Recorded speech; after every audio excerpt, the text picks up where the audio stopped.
Channel. This is Channel 5 News at 5.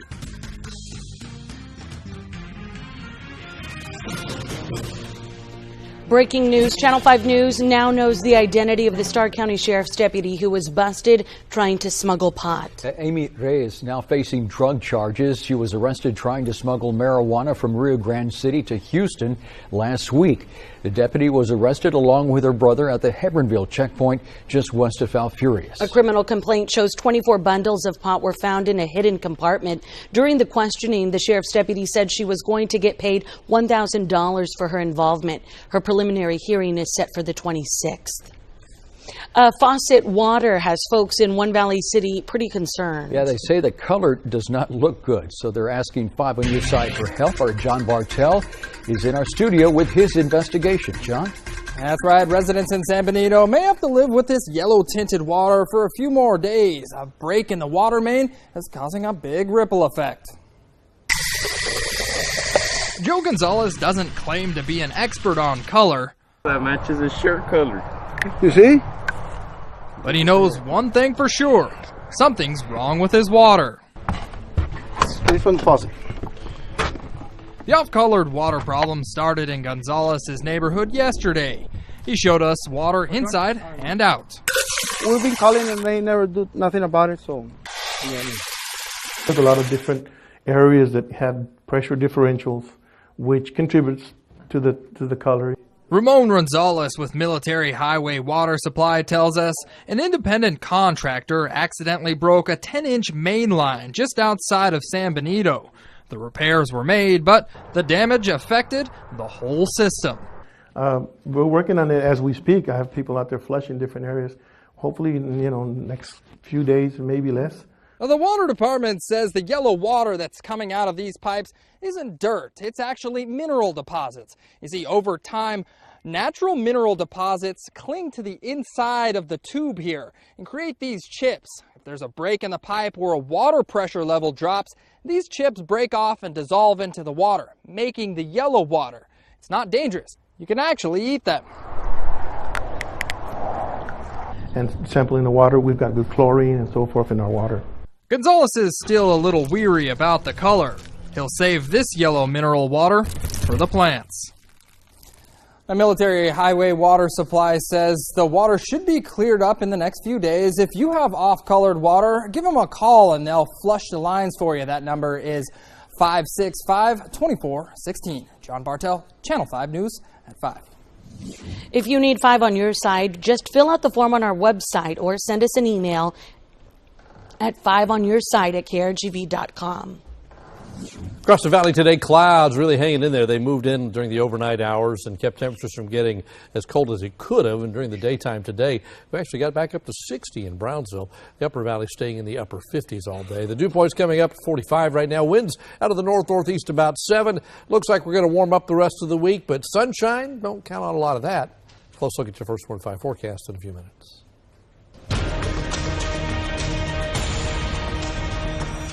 Governor Rick Perry is requesting an extension of the law enforcement surge on the border through August of 2015. Operation Strong Safety is made up of personnel from several sectors, including the Department of Public Safety, State Military Forces, and Parks and Wildlife. Monies designated for DPS will also be used to add shallow water boats and other technologies, and also broaden the coverage area beyond the valley. The Budget Board will review the request on December 1st. And Senate Majority Leader Harry Reid says President Obama should take executive actions to work quickly on the possible amnesty and other changes to the nation's immigration laws. It's a shift from last week when Reid said the president should wait until Congress had completed work on a must-pass spending bill. A temporary spending measure expires next month, and a partial government shutdown would occur if Congress doesn't act by then. The president could act as early as next week on the immigration issue. You know, one of the candidates in Adana ISD election race is now calling for a recount. Frank De Los Rios lost by just 18 votes for place 7 on the school board. He filed for a recount, and the elections office says that will happen within the next week. De Los Rios says regardless of the outcome, he plans to contest the election. Our Leslie Aguilar is working on a full report for Channel 5 News at 6. New details on a pair of armed robberies in the Weslaco area. Investigators say they are hot on the trail of the gunman. Hidalgo County deputies and Weslaco police are working together. Today, they were supposed to release to us more surveillance video of the man. He held up two corner stores last Thursday morning. Well, investigators say there's no need to do that now. They are closely following leads and are hoping for an arrest soon. It was cold last Thursday morning, much like today. The store clerks didn't think much of the man initially, whose face was fully covered, until he pulled out a gun and demanded cash. If you can add to this investigation, call Weslaco Crime Stoppers 968-TIPS. Well, yesterday we reported former Gulf Cartel Plaza boss Rafael Cardenas Vela preparing to serve out his 20-year prison sentence for drug trafficking. But some revelations that he made during his trial, officials say he provided key testimony about the inner workings of the cartel. Cardenas testified that the cartel routinely spent $1 million a month to bribe local officials, the media, and also U.S. law enforcement at ports of entry. You can take a look at those transcripts. We've posted them at our website, krgv.com. Well, Harlingen police continue their search for the person or persons responsible for a burglary at an elementary school. Police tell us it happened around 2:30 this morning at Milam Elementary on Rangerville Road. 7 laptops were totaling $3,500 were stolen. The incident comes as the district is being recognized by the White House for its technology education. Superintendent Dr. Art Cavazos sent us a statement on the burglary. You'll find that full statement at our website. And also anyone with information on that crime at Milam Elementary is asked to contact their Crime Stoppers line at 425-8477. And get all the latest breaking news, weather, and sports on our KRGV apps. Download the free apps by heading to the iTunes or on your iPhone or Google Play on your Android. And for a look back at all of our top headlines, we're just one click away at krgv.com. Stay with us. Another terrorist attack overseas, this time in the holy city of Jerusalem. We'll take you to the scene in about 2 minutes. And an American woman being held hostage by ISIS. Coming up later, what the White House is trying to do to secure her release. Breaking news. Breaking stories. This is Channel 5 News with Oscar Adame, Melissa Correa, and First Warn 5 Weather with Chief Meteorologist Tim Smith. This is Channel 5 News at 5.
Valley Gas. 5 people praying in a synagogue in Jerusalem are dead after terrorists attacked them with axes. 3 Americans were also killed along with their attackers. Karen Travers has details. 4 of the victims of today's horrific attack all laid to rest just hours after their deaths, per Jewish tradition. All were rabbis, 3 American citizens. Thousands came out to mourn. This man read a eulogy for his father, saying, "You went to pray at the synagogue, and you were murdered by terrorists." The attack was stunning. 2 Palestinian men armed with knives, axes, and guns, storming a synagogue in Jerusalem. We're coming into the synagogue, and we heard gunshots from downstairs. A 5th victim, a policeman, died later. At least 5 others were injured, many from direct axe blows to the head. Police who arrived at the scene shot and killed the 2 terrorists. This was the first time in the long-standing Israeli-Palestinian conflict that worshippers inside a synagogue were targeted. It took place in an Orthodox Jewish neighborhood that has a large population of English-speaking immigrants. Palestinian leader Mahmoud Abbas condemned the attack. No Palestinian group has claimed responsibility, but Hamas applauded the violence. Tensions in Jerusalem are at their highest point in years, centered around the Al-Aqsa Mosque, on a site that's one of the holiest places to both Jews and Muslims. Tragically, this is not the first loss of life that we have seen in recent months. Too many Israelis have died, too many Palestinians have died. The Israeli Prime Minister said today the Jerusalem homes of the 2 attackers would be demolished as punishment. Karen Travers, ABC News, Washington. Clouds really thickened up across the valley today. Now that they're here, probably going to be with us all week long. When we come back, we'll check your First Warn 5 forecast for Santa Elena, La Blanca, Laguna Vista, and the rest of the valley next.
And now, First Warn 5 weather with Chief Meteorologist Tim Smith. Hey folks, those clouds rolled in about 2:30, 3 o'clock in the morning. Temperatures went down into the 30s and then went right back up when the clouds came back in. And then we just continued to go up to these levels today. Not a big warm up, but at least somewhat of one. Close to 60, and actually 60 in Brownsville, 61 at the beach. Everybody else in the 50s right now. And if you look at tonight, not as cool as last night, upper 40s across the area. And then tomorrow we rebound. Look at these numbers for tomorrow, back up around 70 degrees. That's an upward trend that will likely continue all the way into the weekend. The other thing that's continued at least most of the week is the clouds. Let's look at WeatherBug right now. This is the view from the east of the Grand Beach Resort at South Padre Island, and it's just overcast there like it is everywhere. A little warmer, 60. East-southeasterly winds. There's the rub right there. Winds out of the east-southeast already, and that's a sign the moisture is going to continue to roll back in, and you still see all the way across the causeway, but visibility goes down from time to time with the clouds thickening up and even some low clouds and fog. Let's go back to the maps and let's take a look at what we expect temperatures to do the next 3 days. Tomorrow, 70, Thursday 73, Friday we're finally back to normal at 79 degrees. Of course, the records will not be threatened, and if this chart went out a couple of more days, it would just keep going up all the way into Sunday when we'll be in the 80s, and then Monday cool things off just a little bit again. Look at the cloud cover, and now we're beginning to see that misty drizzle showing up along the coast. Just this last couple of frames with the radar images there, you can see some light rain, some mist, and there's a lot of it down to the southeast of us. But I think the coastal sections of the valley most likely to see that tonight into tomorrow. Future Track certainly suggests that. And while we could see a renegade, shower move into the rest of the valley, I really think most of it stays at the coast. And now that the clouds are here, they're not going anywhere. They're here tomorrow. They're here Thursday. They're here Friday. I think Saturday, finally, we're going to get some breaks as the warmer air builds in, drier air builds in.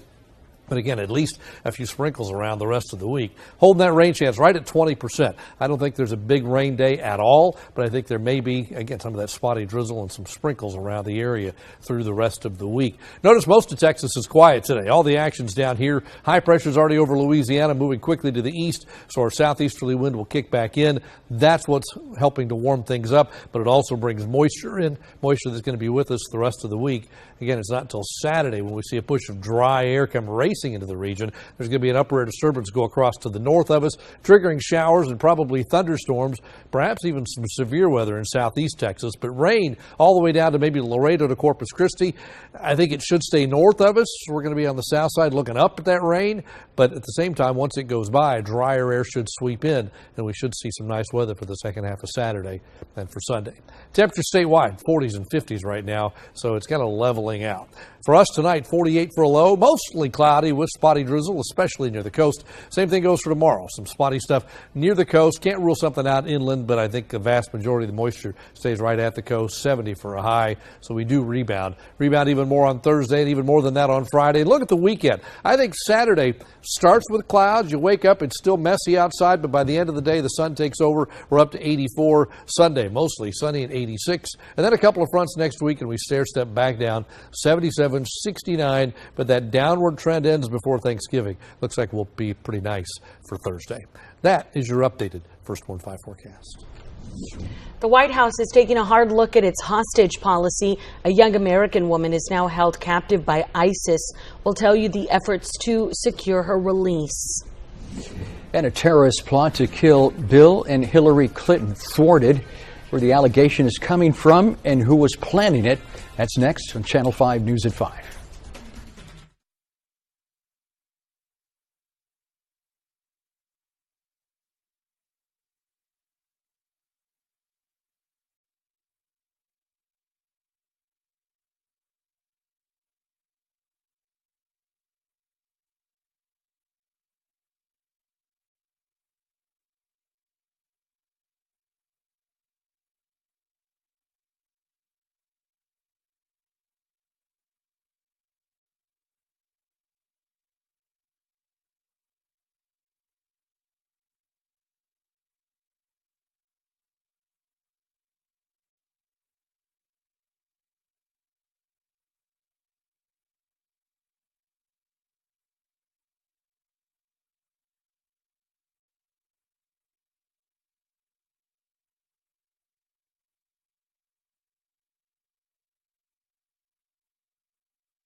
Toyota.com. Son buena gente.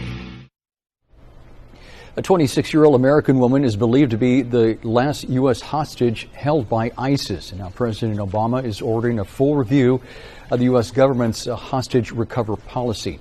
It comes after ISIS released a video showing Peter Kassig's execution. ISIS has murdered 2 American journalists and 2 British workers. The family of James Foley has criticized the Obama administration for not trying to negotiate their son's release. The U.S. has a policy against paying ransoms to terror organizations. It's not in the best interest of American citizens to pay ransoms to any organization, let alone a terrorist organization that is holding an American hostage. And the reason for that is simple. We don't want to put other American citizens at even greater risk when they're around the globe. Europe has negotiated with terrorists, winning the release of some captives by paying a ransom. And there is new testimony from a convicted 9/11 terrorist. Zacarias Moussaoui claims officials in Saudi Arabia plotted to kill Bill and Hillary Clinton by shooting down Air Force One during a trip to the United Kingdom. The convicted terrorist says Saudi royals gave him money for the 2001 attacks on the World Trade Center. The Saudis deny those accusations. Moussaoui is serving a life sentence in a Colorado prison for his role in the 9/11 attacks. The electric distribution grid operator for most of the state says a federal mandate to slash carbon emissions nationwide will have a negative impact on Texas. The plan was unveiled in June. It says the state has to cut emissions by 39% by the year 2030. The Electric Reliability Council of Texas, ERCOT, says that compliance could require retiring half of the state's coal power plants. A greater part of the energy mix would come from more expensive and less reliable resources like natural gas, solar, and wind energy. ERCOT says the state would have to invest billions of dollars in transmission lines, and those costs would fall onto the laps of consumers. You know, the Valley has been plagued by power outages recently. Here's what we dug up from our Channel 5 News archives. 2 days ago, more than 10,000 people were affected by power outages. On the 3rd of this month, 9,000 were left without power. And back on October 18th, 100 were left in the dark. 7 days before that, more than 60,000 people here in the Valley were affected by those rolling blackouts. He is 90 years strong, and he plays a mean accordion. Coming up. I was wondering when he was going to pipe in. Coming up on Con Mi Gente, we meet this Rio Grande City icon. And it looks like a cool evening across the valley. Your temperature's on the way down, but not as cold as last night. Still in the 50s all the way till 11. We'll check that forecast and hear some great accordion music when we come back.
and Channel 5 News. The man you're about to meet is a musical icon in Stark County. At 90 years old, I'm so excited about this. His age isn't having any effect on his accordion playing. He draws a crowd wherever he plays. Here's Rick Diaz with today's Con Mi Gente.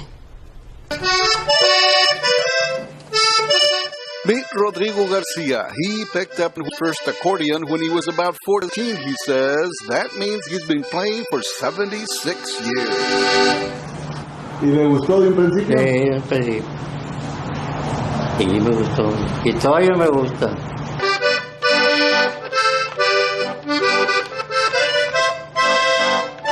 He liked the accordion from the beginning, and he still likes it. He played with the Smith Orchestra, a top band at the time, with Freddie Moreno and Los Alegres de Rio Grande. Mario Guerra at one time shared the spotlight with him. I started with him. Well, we played all around and juntas políticas and bailes. The old school, it's Los Alegres de Terán, and we played Don Pedro Ayala, Narciso Martinez, style of music. This day, we met at the Lopez Tijerina courtyard, where again, he draws a crowd. He's definitely a treasure to us in here in Rio Grande City. I know he's played almost every dance hall, and we really treasure him.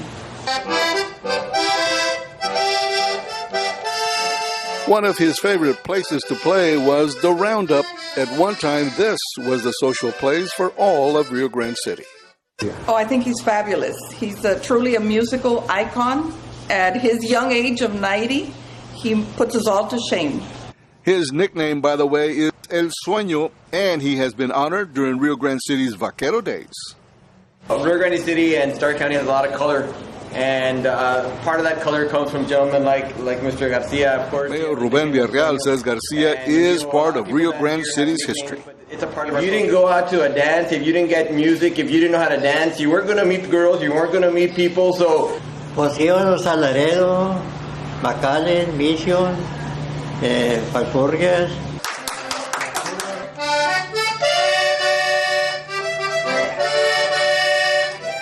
Rodrigo Garcia, El Sueño. At 90, he continues to be an icon in Rio Grande City. For Channel 5 News, I'm Rick Diaz, Con Mi Gente. Amazing. Good job. That accordion will travel. Yep. A woman at a Mission shopping center had the scare of her life.